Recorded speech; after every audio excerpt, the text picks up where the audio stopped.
This Bhagavad Gita has been revealed by God to Krishna. This teaches justice. न्यायार्थ अपने बंधु को भी दंड देना धर्म है.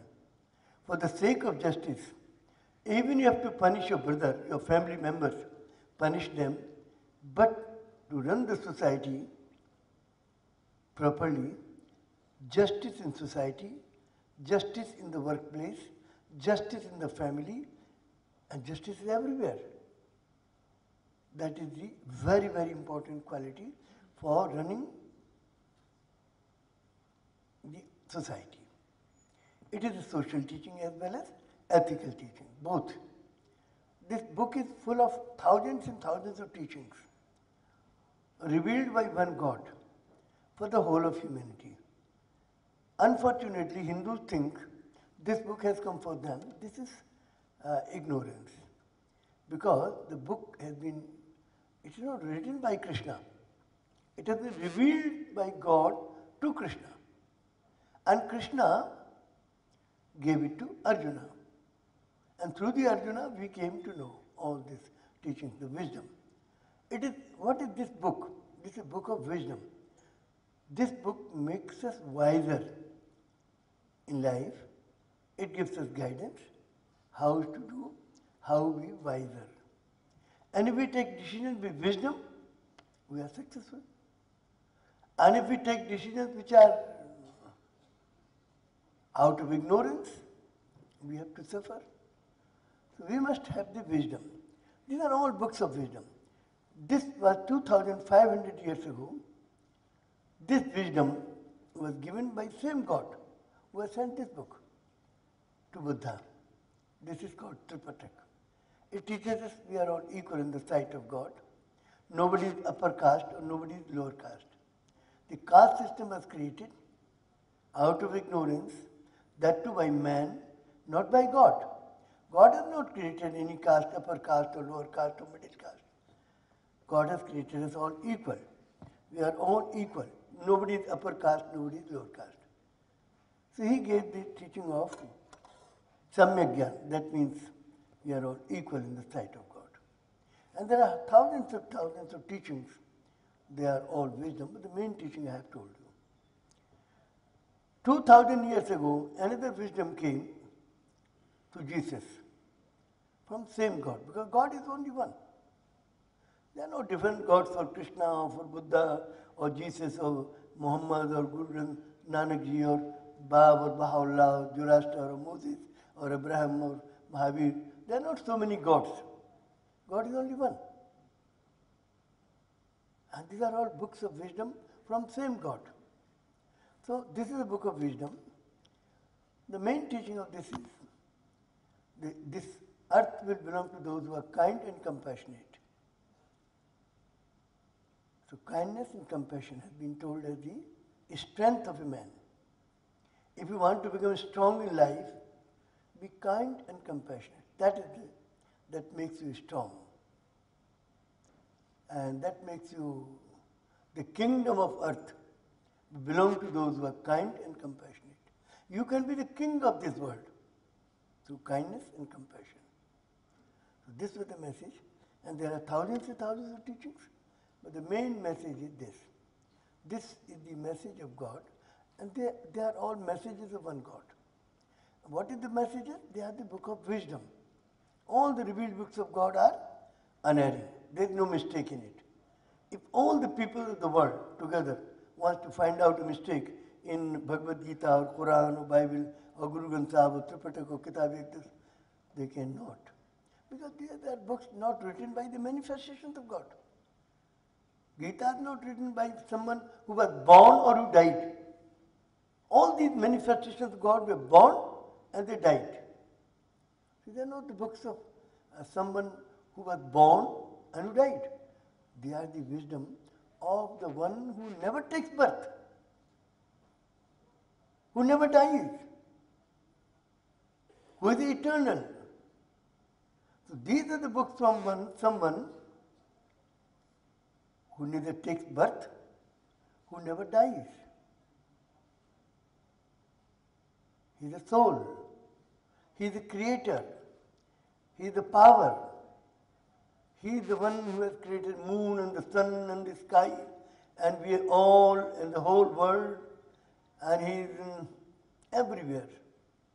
There is no place where He is not available. They are all wisdom of God, and unerring and collected wisdom. These are unerring and collected wisdom. Who collected this wisdom? God Himself. Since when?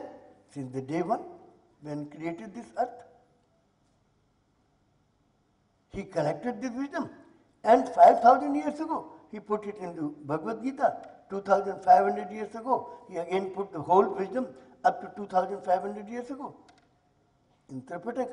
And 2,000 years ago, since the day one till 2,000 years ago, all the wisdom is enshrined in Holy Bhagavad Gita. And Holy Quran, 1,400 years ago, the wisdom of God came to Holy Quran. The first verse of Quran says, Khuda is Rabbul Alameen. He is the Rabb of the whole world. He is the creator of the universe. He is the creator of the sun and the moon and the sky and all people. Allah is the creator. You can call Him Allah, you can call Him God, you can call Him Bhagwan, you can call Him Rabb, you can call Him any name. But these are the names given by us. God has no name because He has never taken birth. He has no mother or father. Names are kept when a child takes birth. God has never taken birth. God is self-created. God is the power everywhere. He is outside me, He is inside me, He is on the top, He is on the left, He is on the right, He is at the back. He is no place is there in this universe where God is not existing. God is omnipotent. The God who never takes birth. Where from these names came? People, when they came to this earth to live, they realized that there is some power. Must be there have been some power. Who has created earth, who has created sun and the moon and the sky, who has created air and water and all these things. President Donald Trump, President of the United States of America. Do or die. Karo ya maro. We request you to keep your promise of uniting the world, or else we are all destined to perish in a nuclear war, which does not seem to be very far. The future of 7.5 billion people of the world, including 2.5 billion children of the world and the generations yet to be born, has become progressively more insecure and unprotected during past over 7 decades since the bombing of Hiroshima and Nagasaki and the recent spread of international terrorism, global warming, stockpiling of weapons of mass destruction, and fear of Third World War and nuclear holocaust. It is now a situation of do or die for all of us. Dear President Trump, bravo and kudos to you. Only the brave can say what you have said. On the following dates, some historic statements by President Donald Trump. You said on 15th December 2015 in Las Vegas, USA, while addressing US electorate during your campaign for US presidential election. I think I'm going to bring unity to the world. That's what I do. I bring peace and I bring unity. You said on 22nd May 2017 at Tel Aviv Airport during a visit to Israel. Now we must work together to build a future where the nations of the region are at peace and all of our children can grow and grow up strong and grow up free from terrorism and violence. You said on 24th May 2017 in the Vatican to His Holiness the Pope. I am more determined than ever to pursue peace in the world. You said on 19th September 2017 at the UN General Assembly, New York. Making a better life for our people also requires us to work together in close harmony and unity to create a more safe and peaceful future for all people. You said on 26 January 2018 in Davos, Switzerland, at the World Economic Forum. That we are all stronger when free, sovereign nations cooperate toward shared goals, and they cooperate toward shared dreams. You said on 24th October 2018 in Mosinee, Wisconsin, USA. We want all sides to come together in peace and harmony. We can do it. We can do it. We can do it. It'll happen. We are all proud of you as the greatest world leader because you have promised to unite the world and make it a nice place worth living. A meeting of sovereign countries and formation of a world parliament like that of the European Parliament of 28 sovereign countries is the only way to unite the world and bring peace to the world.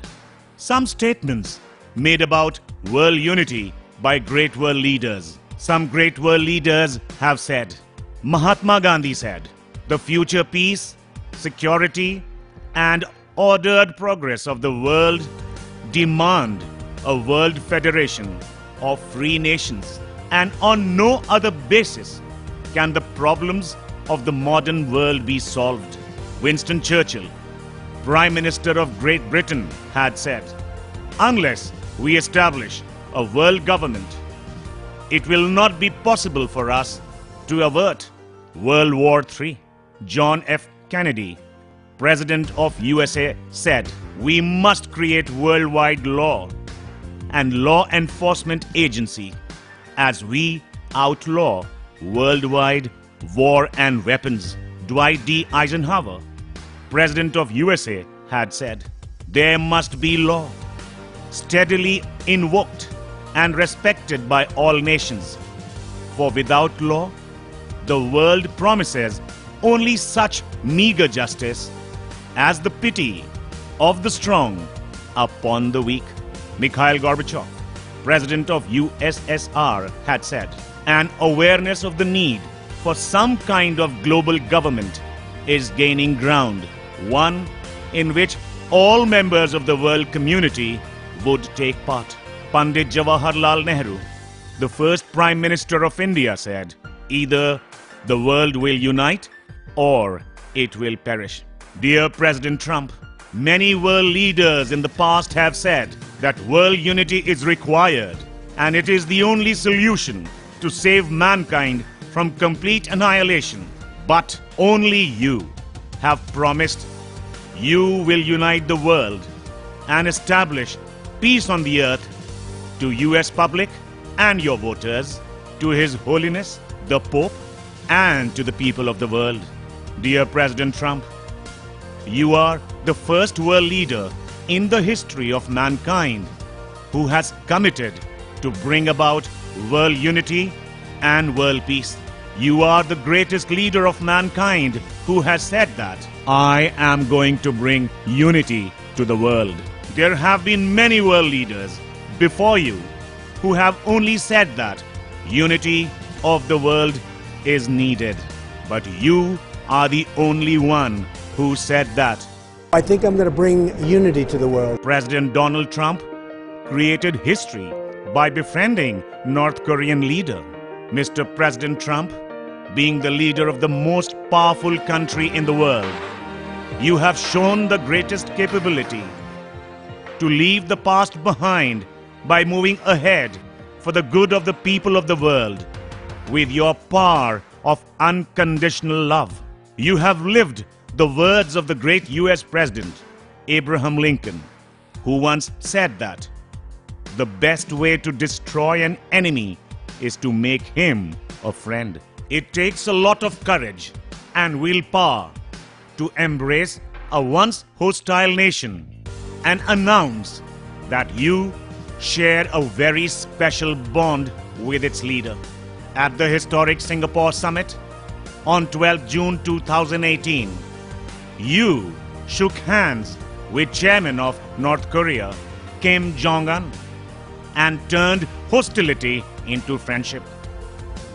This was one of the rarest, unprecedented, and unthought of acts of your courage in the history of humanity. You have forgiven a once hostile country and saved the world from the scourge of war.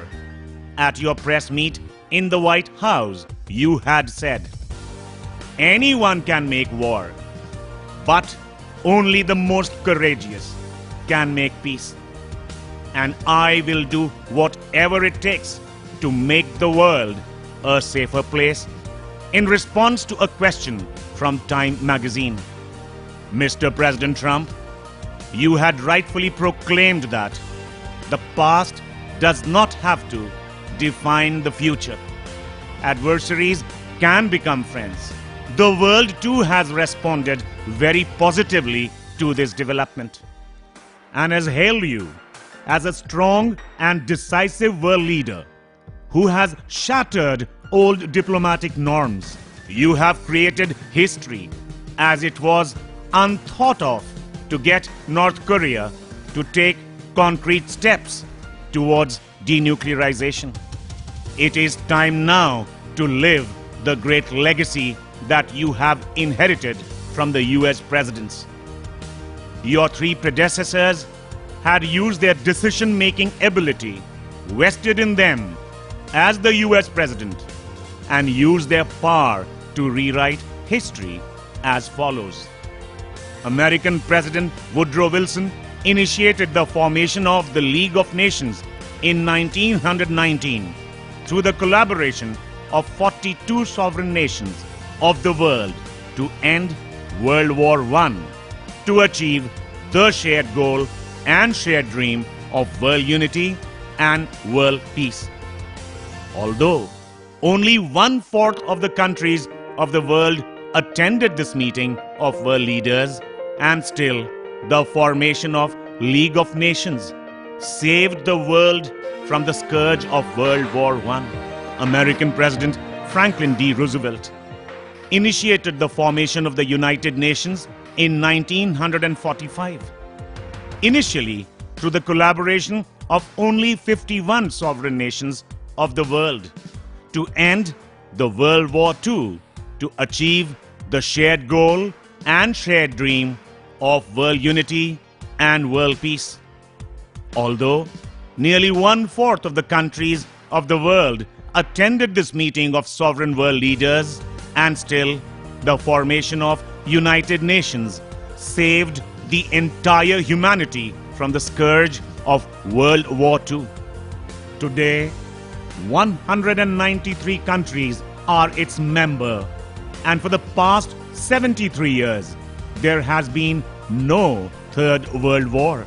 American President Harry S. Truman initiated the formation of European Union by implementing the Marshall Plan in 1948 through a donation of $13 billion to rebuild Europe, which ultimately led to the formation of European Parliament, initially through the collaboration of 6 sovereign European nations, which grew to include 28 sovereign nations to achieve the shared goal and shared dream of unity of European countries, where no nation is required to give up its sovereignty. Since its formation, it has succeeded in preventing wars between otherwise warring European nations and has brought lasting unity and peace in Europe. For the past 70 years, since the formation of European Union, there has been no European war. Dear Mr. Trump, like the above 3 far-sighted and visionary US presidents, you must now call an urgent meeting of sovereign countries of the world, with even a few countries attending initially, to collaborate to form a world parliament for a shared goal and shared dream of world unity and world peace. In such a new democratic system, every country will enjoy its sovereignty and at the same time will collaborate with other sovereign nations to achieve and realize the shared goal and shared dream of world unity and world peace. Unity is the biggest strength, though a single nation or a rogue nation can threaten or challenge the authority of one nation. However, no single nation or a rogue nation can challenge the authority of the nations that have collaborated. For example, once the League of Nations, with collaboration of 42 sovereign nations, was formed, no individual nation or any rogue nation on earth had the courage to challenge its authority. Then, when United Nations was formed with collaboration of 51 sovereign nations, no individual nation or any rogue nation, howsoever, had the courage to challenge it. And similarly, no nation can oppose or challenge the European Parliament, which is the collaboration of 28 sovereign nations. Unity has strength, and even if a few like-minded sovereign nations can come together and collaborate for a shared goal and a shared dream of world unity and world peace to form a world parliament, no single nation or any rogue nation will have the courage to challenge or oppose this world parliament.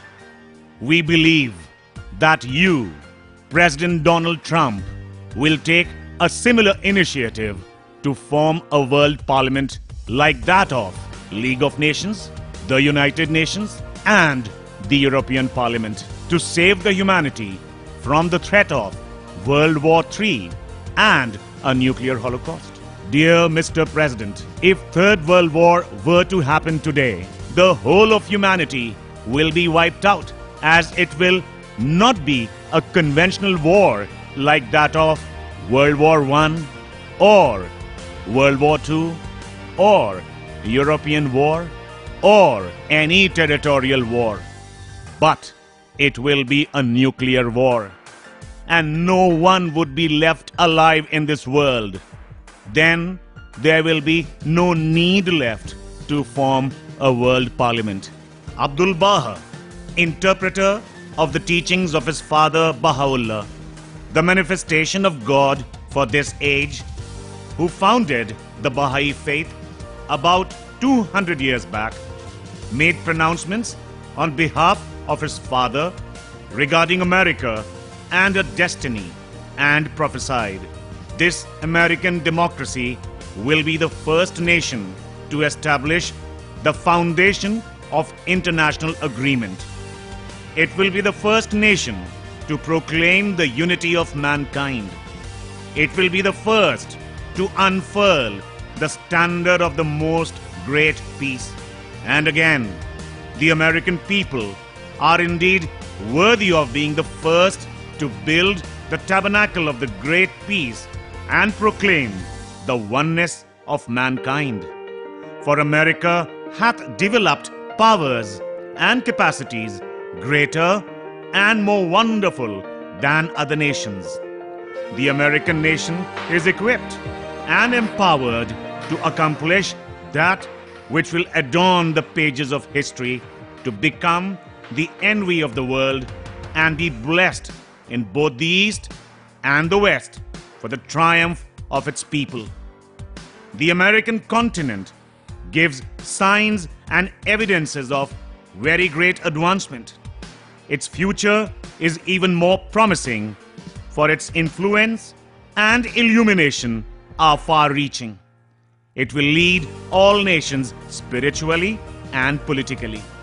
Abdul Baha said, True civilization will unfurl its banner in the midmost heart of the world whenever a certain number of its distinguished and high-minded sovereigns, the shining exemplars of devotion and determination, shall, for the good and happiness of all mankind, arise with firm resolve and clear vision to establish the cause of universal peace.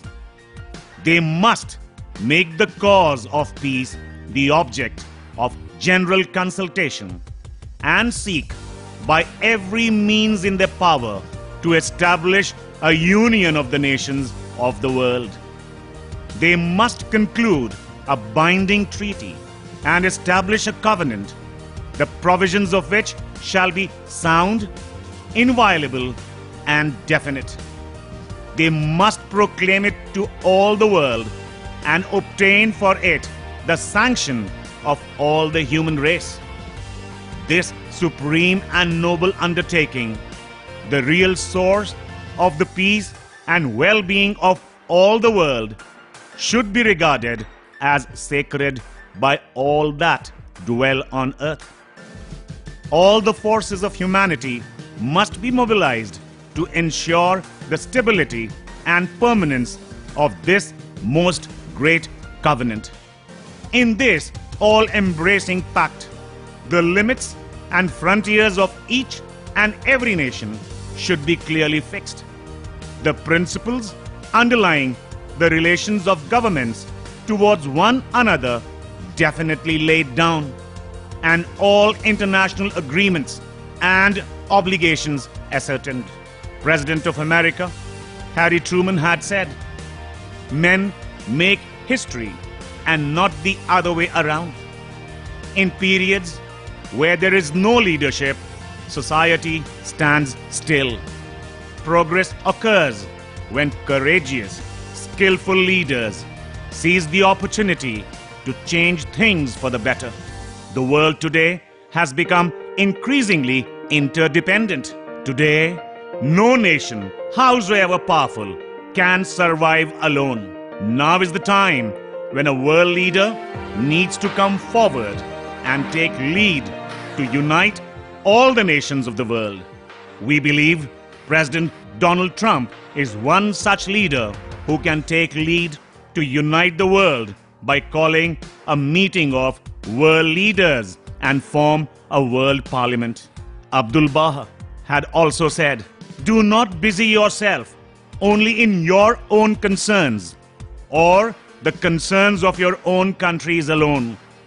Let your thoughts be fixed upon that which will rehabilitate the fortunes of mankind and sanctify the hearts and souls of men." Dear Mr. President Trump, in you we see the strongest and the most compassionate world leader who can rehabilitate the fortunes of mankind by forming a world parliament. If you feel like consulting with us further on this issue, we can come to meet you in the White House. On behalf of 2.5 billion children of the world and the generations yet to be born, as well as the entire humanity, we are looking towards you for your action to call a meeting of world leaders in 2019 and form a world parliament in 2019. If you feel like consulting with us further on this issue, we can come to meet and consult with you. On behalf of 2.5 billion children of the world and the generations yet to be born, as well as the entire humanity, we are looking towards you for your action to call a meeting of world leaders in 2019 to form a world parliament. God bless you. Yours faithfully, Dr. Jagdish Gandhi, Founder Manager, City Montessori School, Lucknow. Convener, International Conferences of Chief Justices of the World, and self-appointed guardian of the world's over 2 billion children of the world and the generations yet to be born.